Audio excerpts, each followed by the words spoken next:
2024 is coming to an end, and what a year it has been in every way. It has been I don't know, maybe also a good year for some of our listeners, but on the global scale, I think maybe a difficult one or an interesting one to say the least. My name is Dario Hasenstab. I'm here with Balder Hagritz, and we are back with the Western Bubble podcast. Balder, how are you doing in these last few days of 2024? Are you one of those people who kind of looks back and has these review moments saying that, oh, crazy, oh, what happened here, what happened there? Well, hi Dario. It feels more that my life is kind of the final days of Western civilization, and I'm just throughout my life reviewing the end of our Western culture.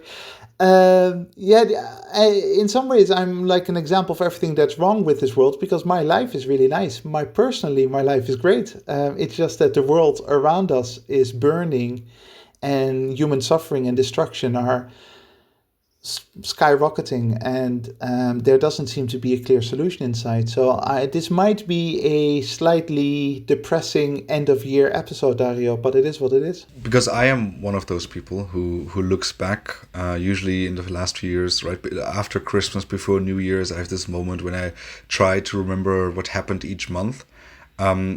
But this year, so many things happened that when I was asked this question at work a few days ago, and they were like, oh, so how did you like this year? Did you feel good about it? What would you like to improve for the next year? I had to think back, and I had real difficulties identifying what February was. So I mixed it up a little bit, where suddenly I brought up things from February 2023. Then I threw in things that happened this year in July, which I was convinced happened in February. It's that just a lot of things have been happening. What I kind of said a few episodes ago, that we are currently experiencing a quarterly politics or foreign policy crisis every 2 or 3 days. Yeah. No, that's absolutely true. It's been a very full year in that sense. And it's not that we ever ran out of topics, but this year we've had way too many topics that we couldn't cover because there's just, like you said, always something to talk about. And that's not necessarily a good thing, right? Fukuyama and others in the 1990s promised us that 21st century was going to be boring, basically the end of history. Well, it turns out that the 21st century is very interesting, and that's not a good sign. Any particular things that you observed when you started reviewing the year? As I said, that I don't remember what happened in February. I could not tell you right now what major event in foreign policy, in politics, or in general took place in February. I really could not. The furthest thing I can think back right now is that at some point Israel started invading Lebanon. And that already feels like it was months ago, but no, it just happened in September, October. Yeah. So that's, I think that summarizes my year very well, is that I cannot remember what happened in February. There's also a real danger in that, right? That because there's so much happening, is that as a self-defense mechanism, our brain starts numbing itself and starts kind of forgetting about things. You become so used to things that at some point it no longer is surprising, and at some point you no longer try to do something about it. This is one of the things that you can notice in terms of, for example, xenophobia, that you often can notice with dark undercurrents in society, that if they become so frequent, at some point you just stop caring, and that is when they win, right? When the darkness wins. Do you know one topic I've become really numb about? That's the war in Ukraine. I could not tell you what happened this year. I mean, Zelensky was in Berlin a few times, right? I know this because that's the moment when my commute to work becomes interrupted. But that's about as much as I've thought about this topic, is that it's really just this. It's now the third year of the war. And it really seems to be World War I all over again, that there are trenches and people are shooting at each other. Yeah, and that is typical, I think, of generally Western attitudes towards Ukraine. The hype is definitely long gone. Now, it's also true that it got replaced partially by Israel, of course. In that sense, at some point, the hype just needs to make way for other things. But it is very clear that in the West right now, people don't really like thinking about Ukraine anymore. It no longer seems that relevant. It's still daily relevant to those in Ukraine, obviously, because they're fighting for the survival of their country still. Uh, but there's also a factual observation about simply that not much on the battlefield has changed compared to December 2023. Russia has made minor territorial gains. There's nothing, there's been nothing spectacular for the media to report, except a slow downward decline of Ukraine's chances of success, or at least chances of minimizing failure, right? Slowly over time, and certainly in 2024, that's become completely obvious. Ukraine is losing ground, is losing steam, and Russia has consolidated. And then, from a Western perspective, that means that a lot of people no longer want to think about it because it's no fun to be on the loser side. You want to be on the winner side. You want to feel that you are victorious in history. Otherwise, there's no enjoyment there, right? Um, and so the West is likely going to ignore Ukraine even more, certainly now with Donald Trump coming in. And that is a real problem for Ukraine because they're not doing well. They haven't been doing well for quite some time. And at some point, this needs to come to an end. And Zelensky obviously knows this. The Ukrainian government knows this. And this is why they've started this diplomatic offensive and why they're going to try to give Trump a win by having some kind of summit where some kind of ceasefire and maybe even peace deal can be brokered. That would be ideal from a humanitarian perspective, right? I mean, we've been saying this in many episodes in the past, that ultimately, when we look at it, particularly on a Christmas, right, from a Christmas perspective, there is a lot of families in Ukraine right now that are very sad and upset because either they can't be together, their husbands or sons are fighting, or maybe they have fallen. And the exact same thing is happening on the Russian side, right, where there's a lot of Russian families that will also not be celebrating Christmas together because of the realistic foreign policy reality on the ground. Is that there is war happening and people are dying every day. Indeed, and as Western media has been almost gloating about, which is kind of disturbing, we can add to those countries now North Korea. North Korea are losing soldiers on the front in quite large numbers, apparently. Yeah, so that is an absolute truth that the violence is now continuing without any clear sign of success. So if the violence stops, that's good news in that regard. It also emphasizes the points that history is unjust, right? And we find that very difficult, typically, to accept. But throughout history, populations, countries have unjustly suffered and have lost the good fight in many ways. And that is visible with Ukraine right now. Ukraine is going to have to make compromises that have nothing to do with justice, that have nothing to do with the international system, nothing to do with how we want the world to be organized. But it is what it is. It's the only way to consolidate and to stop more people from dying and more destruction to take place. And the same could be said for the Palestinian people. There's nothing just about the Palestinians over the past year or over the past 70 years. About the way that they've been treated by the international community, by Israel. But here we are, and at some point we need to move on from that injustice. I have a little quiz, because I just tried to recall this. Balder, do you, like, if you had to say a month during which the North Korean soldiers were sent to Russia and then into Ukraine, which month of the year did this happen in? Oh, that's a good question. Let me think. I don't know the answer, but let me guess that this was in August.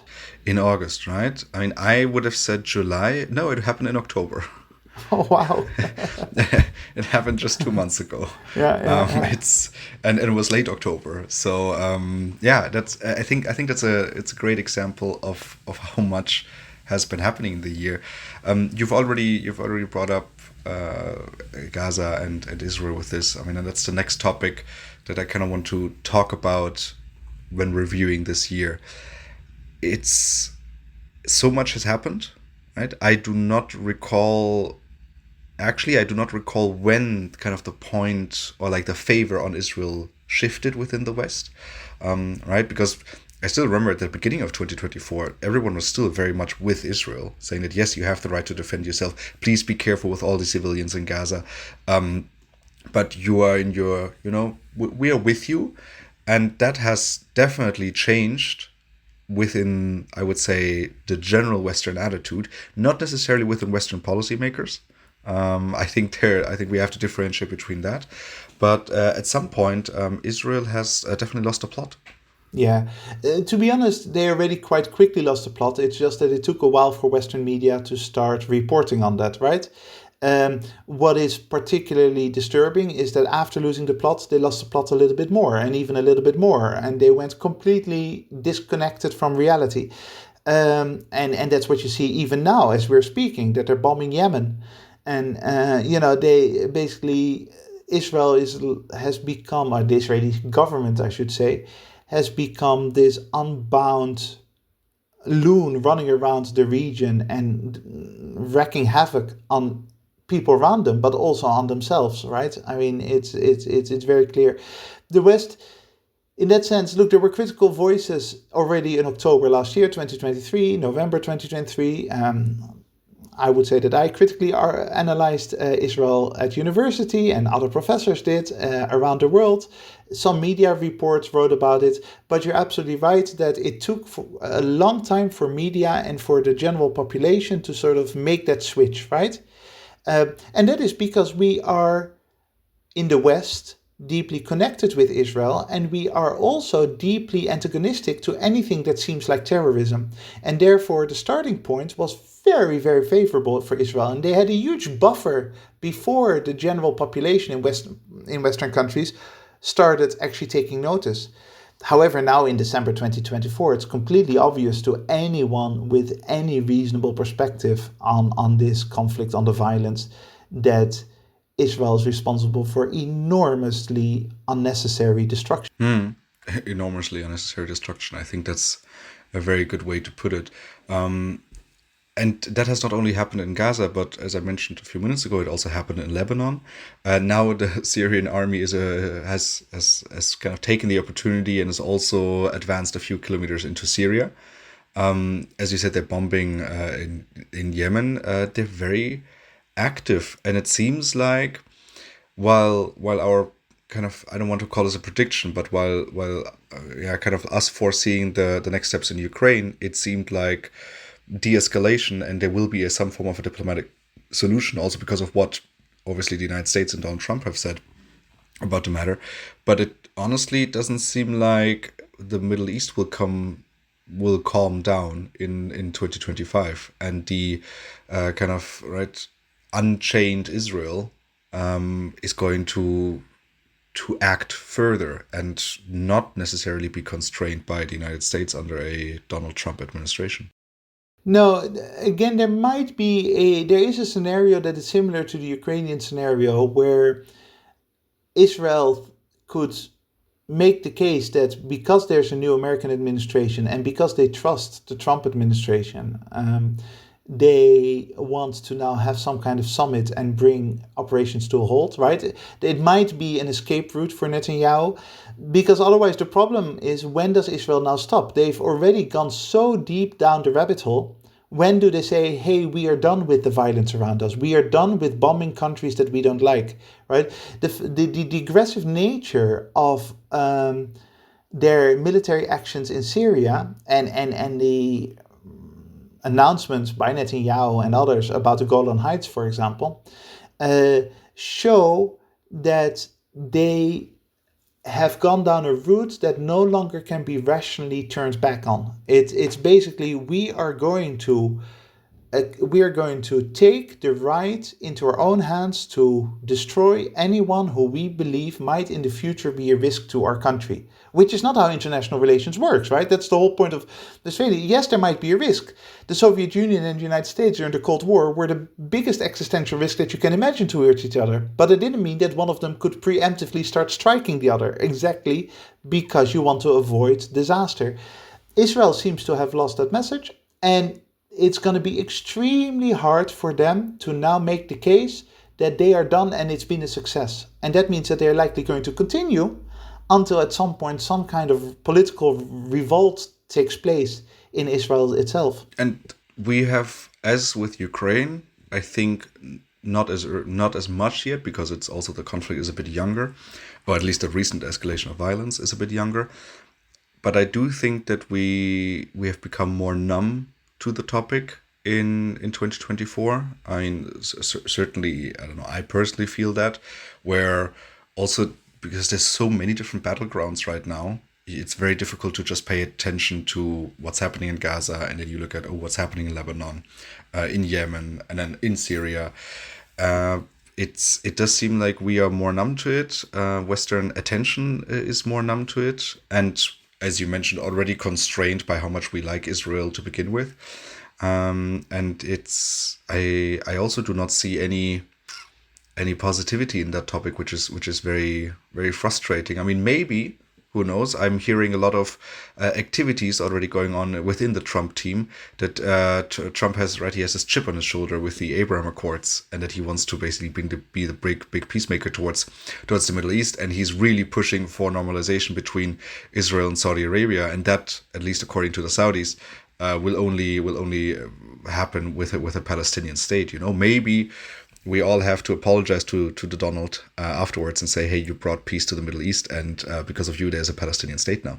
Well, that first thing that you said about Trump, that's kind of what I referred to before. That could be the way out for Israel, where they basically give Trump this win, and it would be for them a way to cover themselves and say, yeah, well, we brought the violence to an end because we believe now that a new president, a U.S. president, can actually guarantee our safety and our rights and that kind of thing. And that connection with Saudi Arabia is, of course, a connection that has already existed under the Biden administration, and we discussed it in previous episodes. So that is absolutely a scenario. That is a possible scenario. The second bit about we have to apologize to Trump later and all that, that's, of course, a bit of nonsense in the sense, I mean, not what you said, but this belief that there is that Trump will actually bring peace to the Middle East, in the sense that there is no Palestinian state to be built up anymore. What are you talking about, a Palestinian state? What kind of Palestinian state? Where would that be? In completely destroyed Gaza? In fragmented West Bank? What are we talking about? So, yes, there might be a peace process. That peace process will be essentially a normalization of ties between Saudi Arabia and Israel. The Palestinians will be then used, as they so often have, as sort of some kind of bargaining chip, so that Saudi Arabia can find cover, because Saudi Arabia just wants to normalize relations. And if they can say, we've done this by supporting the Palestinian cause, great, but the Palestinians themselves don't really matter that much to Riyadh. And so the Palestinians will then be given some land back, or will be given some, a $10 billion fund to rebuild all the destruction. That will not in any way solve the problem. There is no way that the actual underlying human suffering and potential for future violence will disappear because of some peace process that looks good for Riyadh and for Donald Trump. I'm trying to find a good transition from Ukraine, like the war in Ukraine, the war in Gaza, to the next kind of big topic that we want to look at for 2024, the big trend. I'm going to attempt it by saying, going from the Saudi billionaires to Western billionaires. I still find comfort in the fact that the Saudis are so much richer than any of the Western billionaires could ever imagine, but they don't need to brag about it, right? So in case Elon Musk ever feels like, oh, I'm the richest person here, I know that the Saudis could easily buy him up. So that sometimes gives me comfort, right? Just from that haha perspective. But moving over to billionaires, this was a good year for billionaires, right? They've become wealthier. They've made more billions. That's excellent, right? It means the economy must be going well. And I mean, we can all model after these billionaires. So a good year for the billionaires overall. Yeah, it's been a very good year for billionaires in terms of their bank accounts and their investments.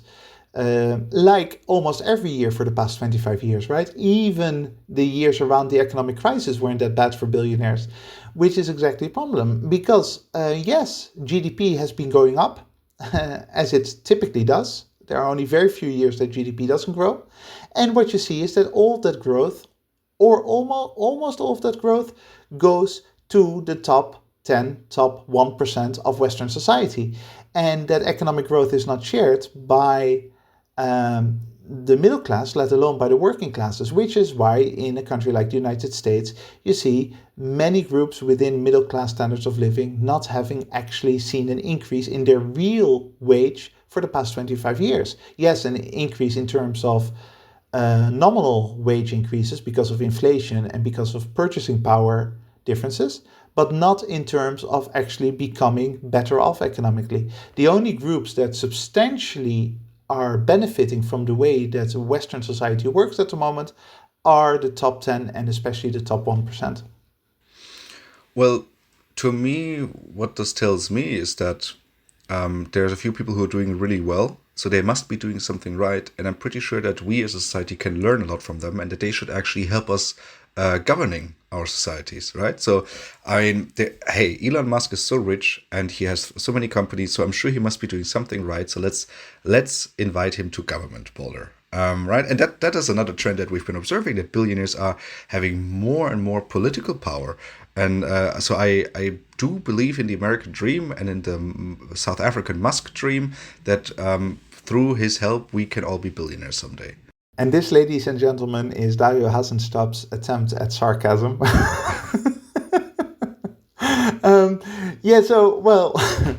Unfortunately, what you're just saying actually does exist, right? At least it exists on the internet, so there must be some people who actually think this. I don't believe in my own surroundings. They are there, or maybe they try to hide from me. But this is absolutely still an existing pattern narrative when it comes to talking about billionaires. Hey, they've worked hard for it. They are clearly intelligent. They provide value to society. Good for them. The idea that being a billionaire is a sign of how successful Western society can be. Whereas in reality, and this is something we have discussed in the past as well, the existence of billionaires is a negative consequence of our system. It is something that is difficult to avoid because capitalism kind of works in many ways. In a positive way, I mean, it has positive consequences, but having that billionaire class is actually a really negative externality to this, and something that is not a sign of success. It's a sign of the weakness of society. There's nothing that says that if you work hard and that you're intelligent, that then automatically you become successful in society. There are loads of people who are very intelligent, work incredibly hard, who struggle every day, every month to get by.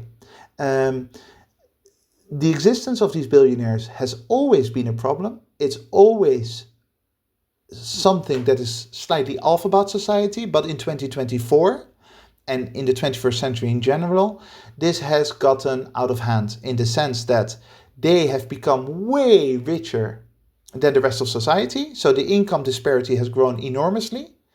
And their influence on our system, on society, on politics, as you said, Elon Musk and other billionaires during the Trump administration, but also in European countries, has skyrocketed and has become a major problem for anyone who believes in the future of Western society, because this is not the way you want to run society. And in 2024, this has also become accepted, is that, oh, billionaires are very involved, they have a lot of money, therefore they have a lot of power. That's okay. You know, I mean, you kind of brought up, right in the preparation for this episode, you brought up the example of, let's say, Bill Gates joining the Clintons, or the first Clinton administration. I mean, that's something where there were exchanges and there was influence, but not as openly, and they certainly weren't super proud of it. No, that's exactly it. So you would have someone like Bill Gates who always had political influence, spent money on elections, no doubt about it, had access to the White House, but it was kind of understood that it had to be done with a certain either modesty or at least relative invisibility. It couldn't be done in the open because people wouldn't accept it. And there would be regular articles, newspaper articles and conversations criticizing the access that the upper class had to politics. And now it seems like an accepted consensus that it's okay. And people don't really worry that much about it anymore. That is not to say that billionaires never tried to get into politics explicitly. I mean, in my days, and this was in the 1990s, there was this candidate called Ross Perot, who was a billionaire, who ran basically with his own money and got something like, if I if I'm correct, 20% of the vote in the primaries or something like that. He had some success. But that was clearly a billionaire trying to buy himself into the White House. There was nothing hidden about that. But only recently, for the past few years, have we started accepting the fact that billionaires control major aspects of Western political dynamics. And that acceptance, that goes back to what you said before about numbness, right? It's kind of that we've heard it so often that at some point we just don't care anymore. No, no, not particularly. I mean, to speak with the internet language, and I do apologize for my language now, but I have only a certain amount of fucks to give. Yeah. Right, and some of them I need in my private life, right, and then maybe also my job, and then there's obviously politics, but this year I've already had to give a lot of, and billionaires aren't very high up on my list. There's other things that have more intense consequences, particularly in the short term, right? War.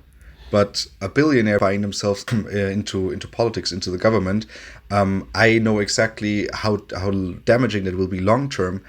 But I also only have that much attention to spend. Okay, I can't focus on everything. No, and this is exactly the problem with a year and arguably longer than a year period where so many things seem to be going wrong. People feel stressed. People have some things that are clearly more important than others.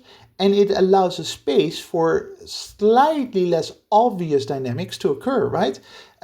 When we are all focused on Israel, or we're all focused on Ukraine, or we're all focused on COVID, at that moment, that is when other dynamics within society go unseen, until obviously at some point they manifest themselves in horrific ways. And by the way, anyone who's listening and says, hey, Balder Dario, you just don't like Elon Musk and you've got this is some kind of bias against him.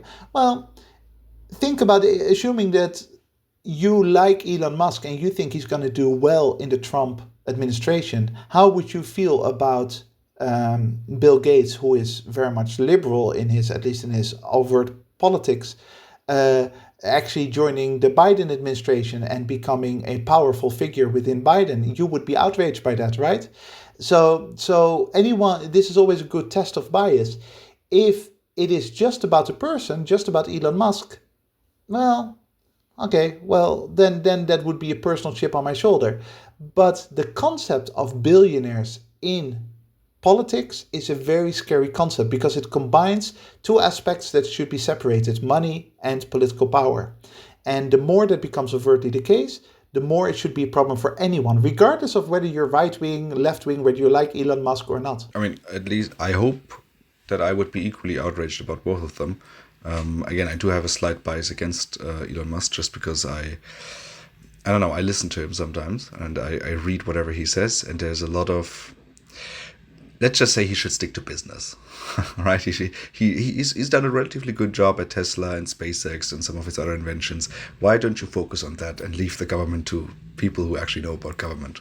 And indeed, it's completely obvious from other episodes that I've got a real thing against Elon Musk's presence in the political and internet sphere as well. So that's there's that. I don't know if it's a bias, but I have a very clear dislike for his presence in these political conversations.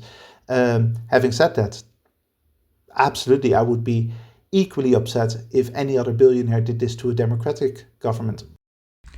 Well, maybe there's a positive side to Elon Musk being in the government because he believes in global warming. And global warming is kind of one of the other topics that has prominently taken place in 2024, right? I mean, we have known about global warming for a long time, for many decades, but it's becoming more and more of a thing also in our day-to-day realities, right? So there was obviously the one in the flooding in Valencia just a few weeks ago that I think is still very present on everyone's mind. Right now there was that storm on Mayonnaise, right? That island, that French territory, call it what you want, where huge parts of the island were destroyed. And this is coming, at least these natural disasters are coming at an alarming rate lately. Yeah. And in some ways this is exactly the same as what we just discussed, because it's been slowly building up towards it, and because for the past 20 years or so we've been essentially told that it is time to panic about the climate. We are kind of numb to it. The first time that scientists took real issue with climate change was already way back in the 20th century, in the 60s, in the 70s. In 1975, there was a Club of Rome report. Since then, gradually, increasingly, we've been told by scientists, by the media, by some politicians, that there is a real problem. And now in 2024, we've heard it so often that our society is basically not reacting in any way that is reasonable, right? The reasonable reaction to this problem would be we need to drastically alter our way of life, drastically alter the way that we run this world, because otherwise our children and our grandchildren are going to be in real trouble. But instead, we like to close our ears and sing la la la and pretend that it's not there. It kind of reminds me of that analogy, that kind of cliche analogy with the frog in the boiling water, right? Which isn't, by the way, true. Frogs don't do this. But the idea is that if you let a frog in a cup of water and slowly you boil the frog from 10 degrees to 100 degrees, that they will stay in because they won't notice the increasing temperature so gradually. Now, in reality, that's not true, but it's a nice analogy.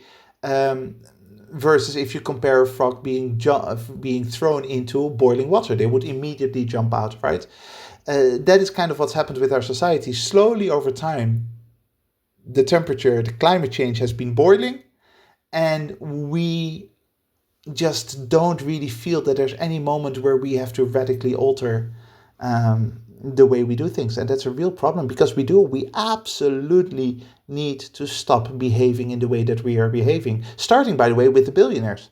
All those supposedly successful people with their private yachts and with their private planes and Taylor Swift flying around the world and those kinds of things, just symbolically, that is enormously detrimental to this, because that's exactly the opposite of what we should be doing. I'm a little bit concerned about the history of this frog experiment. I hope not too many frogs were harmed in this experiment. I suspect that it's purely someone who thought that it's sort of made sense and never actually tried it out. Because I haven't, but apparently some scientists have tried it out, hopefully only once or twice, and it doesn't work. The frog at some point absolutely jumps out when it gets too hot. So but it is a nice kind of visualization of the problem that we're facing, right? If all of a sudden tomorrow we hear aliens are about to arrive on Earth, we have to defend ourselves against an evil alien force, the whole world would be up in arms, and we would all be radically changing the way we do behave, because we know that if we don't work together and solve this threat from outer space, we would die. But that is not how climate works. Climate goes gradually over time, and there's never that moment of panic where we say, now we have to go into crisis mode. See, now I'm a little bit distracted from this episode as a whole, because I just imagined, that scene from Independence Day, where now it would be Donald Trump in a fighter jet fighting aliens. It's so how do we get back from this to the episode? Let's talk a bit more about climate change, because I do not want right. So we have 5 topics for this episode, and I do not want climate change to be the one that we quickly brush over, because it is exactly, I don't know, it's exactly so every day. It's really scary what's happening all over the world, right? There is floodings, there's natural disasters, there's currently a lot of wildfires taking place, right? And we are not really talking about it. I mean, it's also Christmas, so that would really kill the mood. I think we're killing the mood quite well with this episode, Dario. I hope people listen to this in January when they're a little bit hungover and they can deal with it. I do hope so too. I think the global media has a bit of a bigger reach than us, at least for now. But I'm not hearing anything about wildfires. But they're taking place. Places are burning, and it's obviously not helping any of the climate problem. So left, right, and center, there's so many of these catastrophes happening, and yet we are right. So this is if to go back to the frog example, some of the bubbles are already coming up left and right, right? It's small ones, little ones. So you would think the frog would jump now. But if you look at the main topics of the German elections, right, that will be taking place soon, it is about okay, the economy. We need to get the economy going under at all costs, because we need to get the economy going. Yeah, I don't have numbers on this, but anecdotally, I'm fairly confident to say that climate and climate change is politically less relevant today than it was 10 years ago. I mean, it's not less relevant to our existence and to human civilization, but it is clearly less on the agenda than it used to be in the past decade. Oh no, I do have the numbers for this, because for my job I just looked at this, right, where in 2019 we kind of, I mean, it must have been one of the better years in the past, right? So 2019 you had the parliamentary elections, right? The European Parliament elections, and that was also the high point of Fridays for Future. And so across the board, basically amongst all demographics, it was said that climate change is the most important issue, and that's what we will vote based on, and that's what everyone voted on. Well, then the pandemic rolled around, right? And then there was a war in Ukraine and all these other things happening, and it has now been bumped thoroughly down. I mean, there was just a big, basically, right, one of those representative studies that they did, where the youth in the West now, at least in Europe, one of their primary concerns is war. Is that they're really concerned about war taking place in Europe, and global warming is only on like the fourth or fifth position in kind of what's like in the concerns that young people have in particular, right? For them, it's war. It's also state of the economy. It's will I have a job? It's retirement. Kids are thinking about retirement because we see it left, right, and center that people do not have enough kind of to live off after they stop working, and only then the climate is coming. That's a huge change within these 5 years. Yeah, and the war issue is fascinating but also horrifying because this comes because of the past 4 years, and certainly the past 2 years, we've been told that Russia is about to somehow strike after Ukraine, right?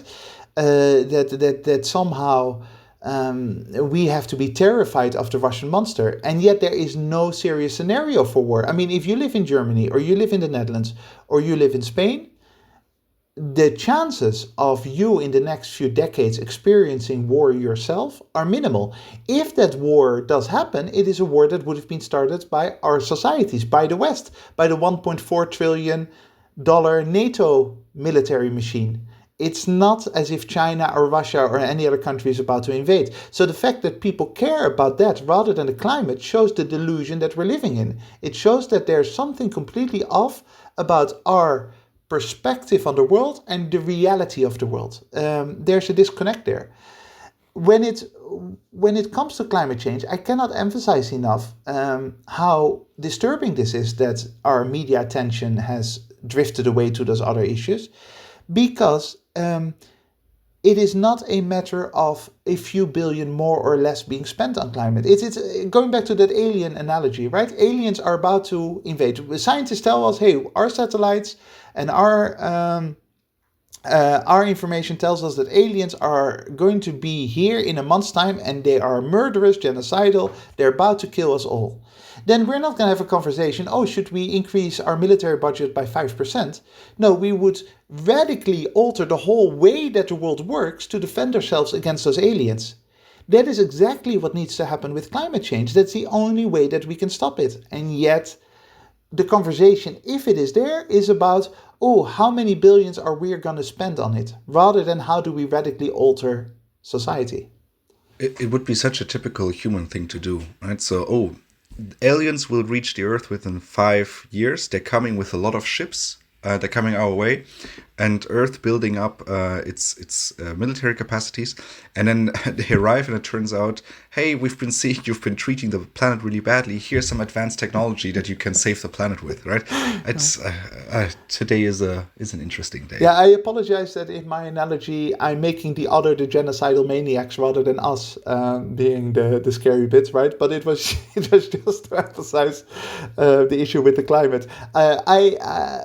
it's very unlikely that we will ever encounter aliens. The universe is too big for that. They might exist, but it's not likely that we will ever meet them. And I would hope that if we meet them, that they are a little bit more ethically and morally advanced than our society is. One of my favorite scientists to listen to, Neil deGrasse Tyson, he always said that if aliens were to discover Earth and then kind of see what we do to each other, they would most likely conclude that this is not a place worth visiting. Why would we want to encounter those humans if they do these terrible things to each other? Just imagine what they will do to us. But Balder, it's a very right-wing populist thing of you to do, to kind of create an image of the other, and I want to rally up the troops. And that's my attempt of having another nice transition to our last topic, and that's the consolidation of the populist right as a political force within the West in 2024. Yeah, I applaud your segues, Daya. This is very impressive. So, yes, so I've just joined the populist right in creating a nameless, invisible other that is about to kill us all. That's exactly what the Melonis and the Trumps and the Millets of this world also like doing. So let's talk about them. They have essentially become an accepted force in Western politics, whereas before they were always seen as the uncomfortable outsider that we don't believe should be part of civil discourse. They have now become part of the mainstream. In fact, they are the mainstream, and those voices that 20 years ago would be mainstream are now seen as radical. Very radical. I mean, there's countless articles that I have seen about Meloni, where Archie, she came into power.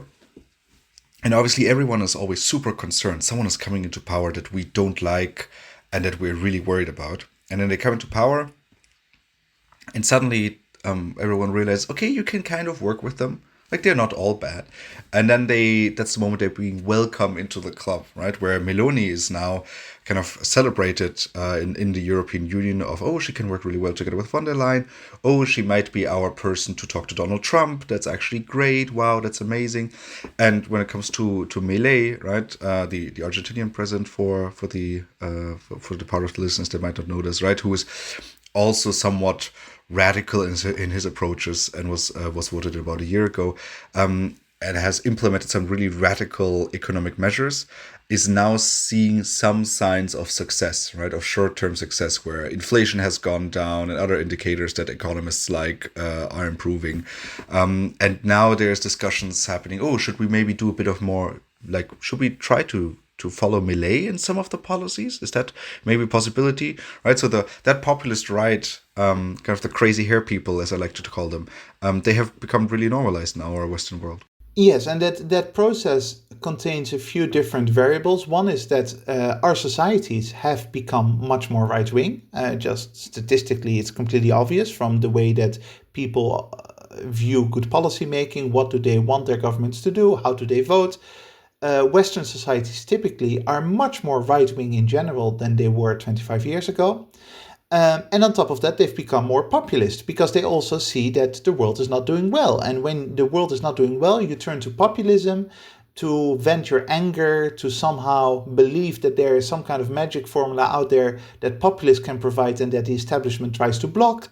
You move in that direction. So that is about society in general, not about the leaders themselves. Now, one of the other issues that is problematic and that leads to what you just described, that the media at least is fearful of them, and then, hey, we turn in the other direction, is because they are initially painted as the devil himself, of themselves, right? Trump, in 2015, when it became clear that Trump was a candidate, 2016 got elected, 2017 became president, those early days he was portrayed as if he was going to destroy the United States from inside out in those 4 years of presidency. And it turns out that that's not the case. He is a human being with much less power than we attribute to him, but also with no satanic rituals to perform on the United States, just basically bad policy making. And that doesn't seem that bad compared to what we were warned about. And that's the same with Meloni, and that's the same to a certain extent with Milei, that they turn out to be less extreme than the media warned about, and therefore we then say, okay, it's not that bad. Let's deal with them normally, even though their attitudes are far from normal about what kind of society they want to create. One of the interesting observations, at least I had for me personally, about how populism behaved in 2024 is that the enemies were always within society, and we looked less and less at the enemies from outside of society. So I do remember Trump being a lot more adamant against China in his first election cycle, and that kind of it peaked in 2020 when he campaigned, but this time there was barely any mentioning. And I also do observe this in the European Union, that now it's a lot about looking inward, no, not looking out, like kind of to the outside world as much, and that allows China and India to kind of do their thing and kind of be unobserved by the West. Yeah, and this is part of the populist playbook in many ways, right? You first create an invisible outside barbarian, an enemy that is about to destroy civilization. Then you build a power base, and then you say, oh, actually, the other side in our domestic politics are domestic enemies, the Democratic Party or the left-wing parties in Western Europe. They are actually some kind of sleeper cells on behalf of those scary outsiders. We have to start fighting them. And it becomes very much a us versus them. We are the good guys versus the other guys in our society are the bad guys. And as a result, the initial barbarian that was portrayed is no longer necessary. The outside enemy is no longer necessary at some point because it becomes about inside enemies. And that's exactly what you're seeing. Now, in itself, it's a good thing that Western society don't demonize China and don't demonize India. Obviously, I mean, India and China should not be demonized. They're legitimate, powerful nations that have a lot of legitimacy in the eyes of many parts of the world. And as we have said over and over again in this podcast, are sometimes stereotyped in the West in ridiculous ways. As if there's nothing good that cannot come out of a country like China, as if there's something inherently evil about China. Well, newsflash, there isn't. What is interesting to analyze from a broader perspective is that despite China and India clearly growing in influence, clearly occupying that space that is left behind by the declining West, they are kind of uninspired. They're having issues at home. They're not, yes, they're growing economically, and yes, they are doing well in international organizations, but their message doesn't resonate with the global population, right? It's not as if people in Europe or people in Sub-Saharan Africa or in Latin America go, wow, finally we're rid of the West, now we can turn to the Chinese model or we can turn to the Indian model. Because they don't have that model either. The problems that the world is facing don't depend on any specific political model. And that's what you're seeing. So you see the shift in geopolitics, and you see the West being very concerned about India, China, Russia becoming more and more powerful. But it's not a shift in terms of global ideology. Now that we're at the end of this episode, and also at the end of a very negative episode, as I said, I don't think 2024 was necessarily a super good year for the world. Let's try to see if there's any positives. Volder, is there anything that makes you feel positive about 2025, given all these negative trends that we've identified? Here again, you have to sort of differentiate between own personal lives and the globe in general. One thing that you can say and that we can analyze a bit is that out of these problems that we're facing and the fact that a lot of people are stressed and about these problems and starting to radicalize in terms of populism, is also the growth of a certain type of chaos. We are moving towards global anarchy in some ways, right?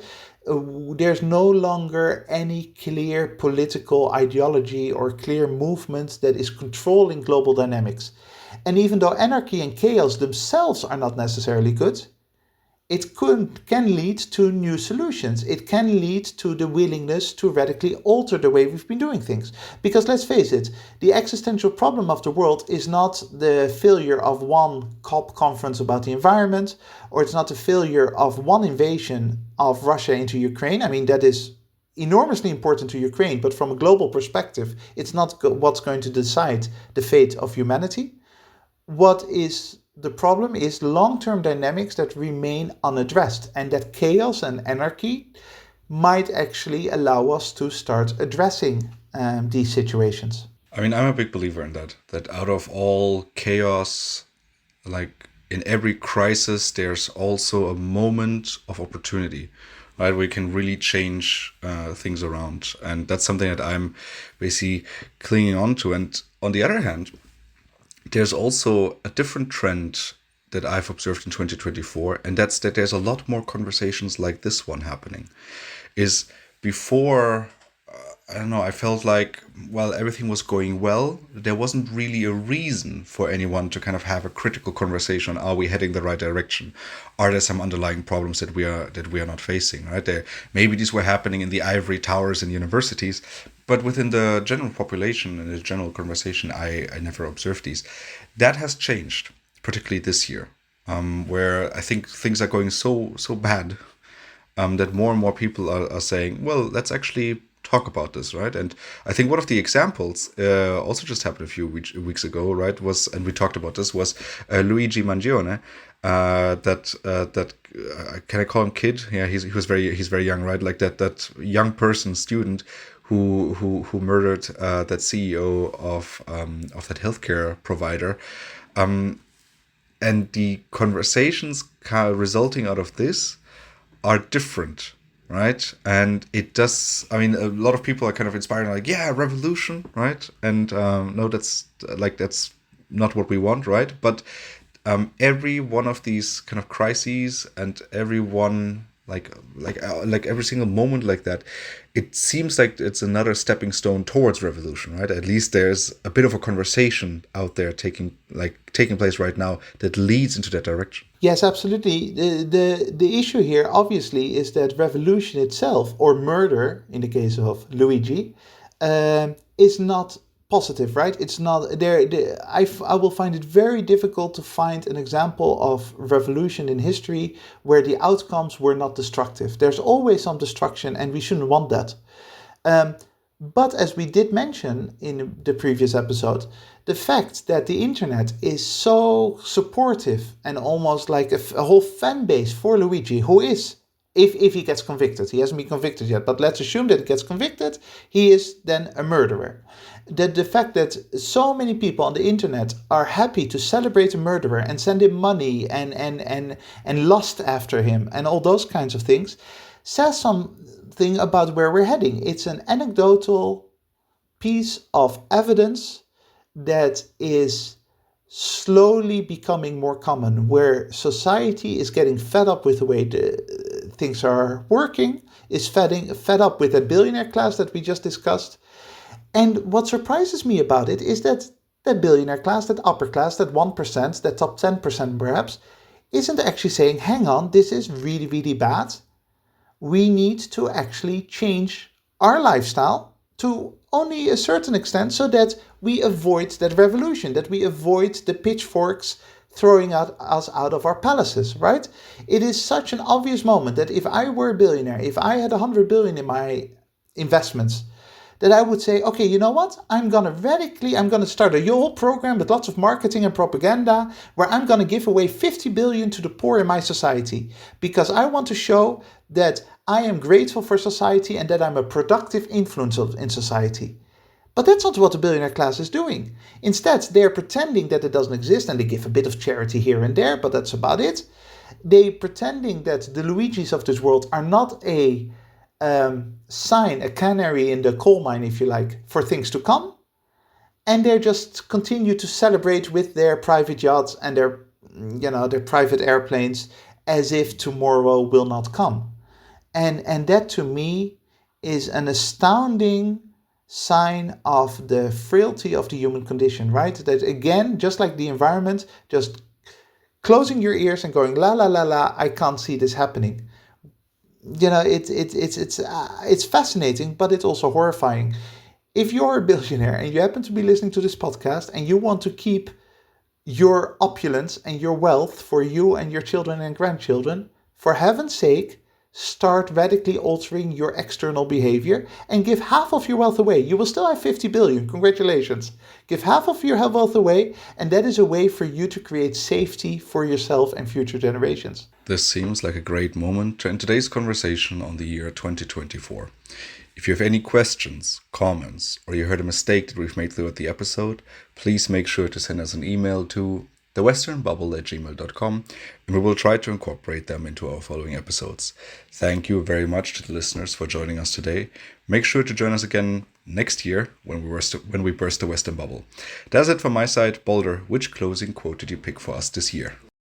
This quote at the end of the year is probably the shortest quote I've ever used for this podcast, but it's fitting both for the end of year episode as well as the end of Western civilization, as we have been discussing for quite a while. And it is by Seneca, the famous Roman philosopher, who said, "Whatever begins also ends."